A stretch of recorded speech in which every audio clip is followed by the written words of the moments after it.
important player for us, and there is nothing going on with that at the moment. Okay. About Fulham, though, obviously you got a win a year ago. Different proposition this time. They started well, a bit better last season, didn't they? Well, I think what Marco and the coaching staff done there is remarkable. The way they played last season and where they qualified in the Premier League, and especially the way they did it, it was incredible. And he's a coach that I always admire. He's really well organized. They have really clear ideas of what they want to do. You can see his team exactly in the way that he wants to. And tomorrow we're going to have a tough match. I know you just come off the training pitch and you've got far more important issues much closer at hand in terms of looking forward to this game and the rest of the season. But while you have been out on the training pitch, there's been quite a lot of developments regarding Luis Rubiales following the World Cup final last weekend. He's refused to resign. There's a lot of criticism from Spanish football players and managers. I just wonder whether you thought all this was overshadowing what was a great success for Spain. For sure, and hopefully it doesn't, because I'm extremely proud of what they done. I think the whole country is, but yeah, I don't have the full details, so sorry, I cannot comment on what happened today.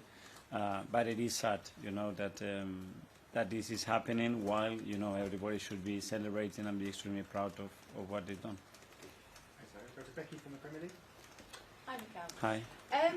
I don't believe, as Arsenal manager, that you've ever actually lost to Fulham in the league. Did they set up their team a certain way that brings out the best in your teams, or what have you noticed about them? No, I didn't know that start, so it's something new. Hopefully we can continue tomorrow and win the game. But as I said, it's a team that creates a lot of challenges and difficulties, and it happened last year, you know. And when we played there and at home, we had tough moments. The way we won at home, it was in the last minute, and away we were very good in the first half, but not so good in the second half. So tomorrow, I'm expecting something very similar. And do you think that the start of their season, it seemed to be a bit of a smash and grab at Everton, and then obviously the defeat to Brentford? Do you actually think that's a true representation of where they're at? Because obviously with Mitrovic gone, Tim Ream not there tomorrow, is it a bit sort of on paper a difficult spot, but in reality they'll still be the same Fulham that you were? I don't know. The majority of the group has been there for a while. You know, they've been doing very well with that core group. It's true that Mitrovic gave them a different dimension, but Jimenez as well is a very proven goal scorer in this league that he did extremely well at Wolves. And they have the resources, they have the capacity to help you. And tomorrow, again, we will see that for sure. And just finally, there's no fresh injuries this week? No news. Thank you very much. Thank you. George from the BBC. Mikel, hello. Just before I talk to you about Arsenal, have you seen Mike Dean's comments overnight about VAR, and he didn't send Anthony Taylor to the monitor?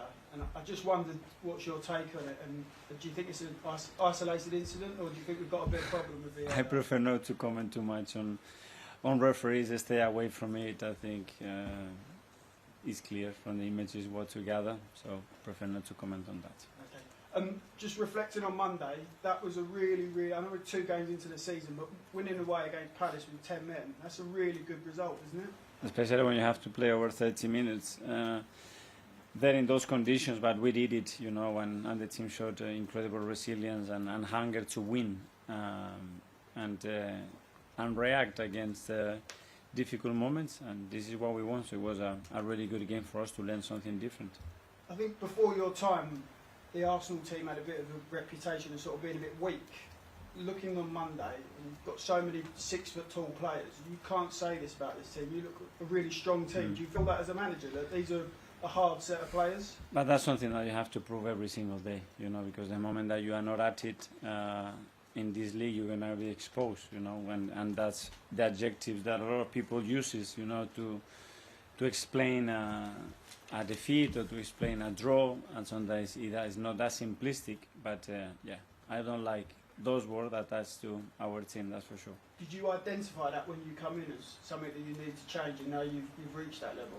More than that, is just the way that you feel the team has to conduct, you know, the team has to transmit, the way the team has to feel every ball, and the way that your team has to compete, and it's very far away from those words, that's for sure.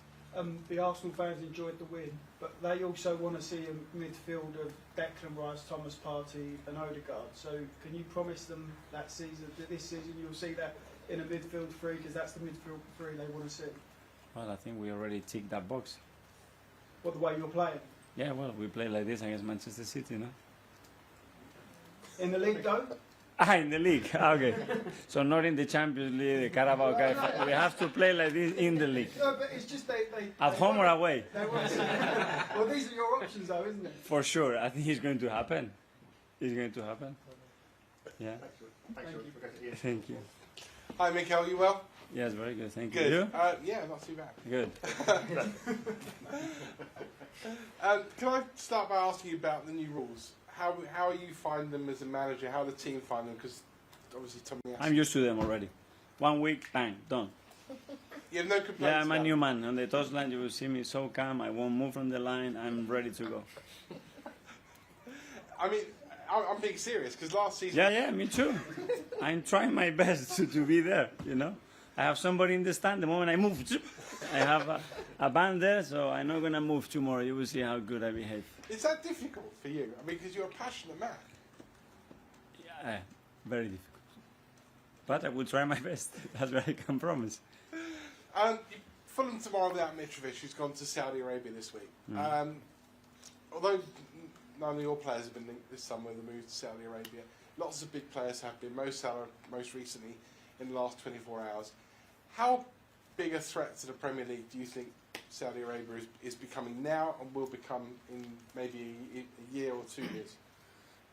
It's another competitor, you know, and it brings other opportunities for players, for managers, for people that works in the industry to decide. At the end, we are free to decide, you know, when clubs, players or whoever has to agree to something, you have to have the intention to go, and you need to find agreements. That's where they are contracts. So if people agrees to go, means someone agrees to go there, but the one agrees to sell him. So it goes 2 or 3 different ways.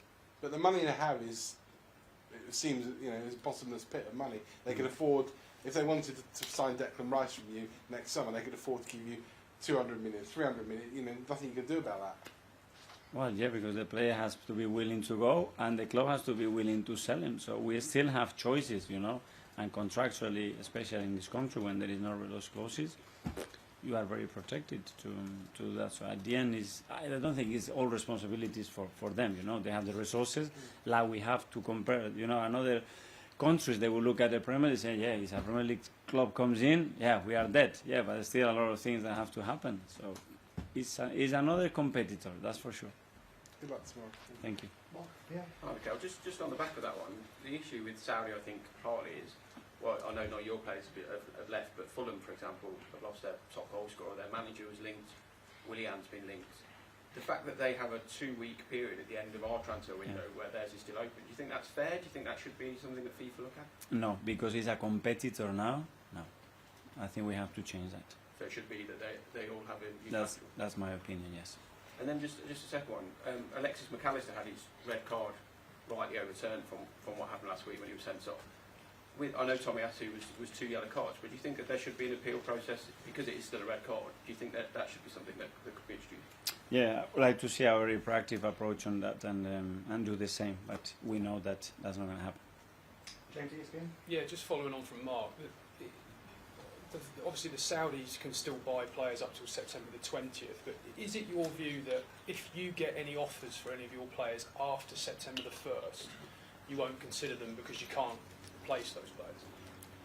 Well, that's the principle would be that, but I cannot make the decision for the club. You know, it's a lot of people involved in that process, and they would have for sure a say. Ownership would do the same, so it would be on the table like with any other offer, and you have to look at it. But the only thing I'm saying is it's not ideal because now it's a competitor. It'd be quite destabilising. Yeah, for you very much. Yeah. If you lost a player when the window's closed, basically. Yeah. Finally, on the last section, we'll go to Carl. Hi, Mikel. Hi. I just want to ask a bit about the defence.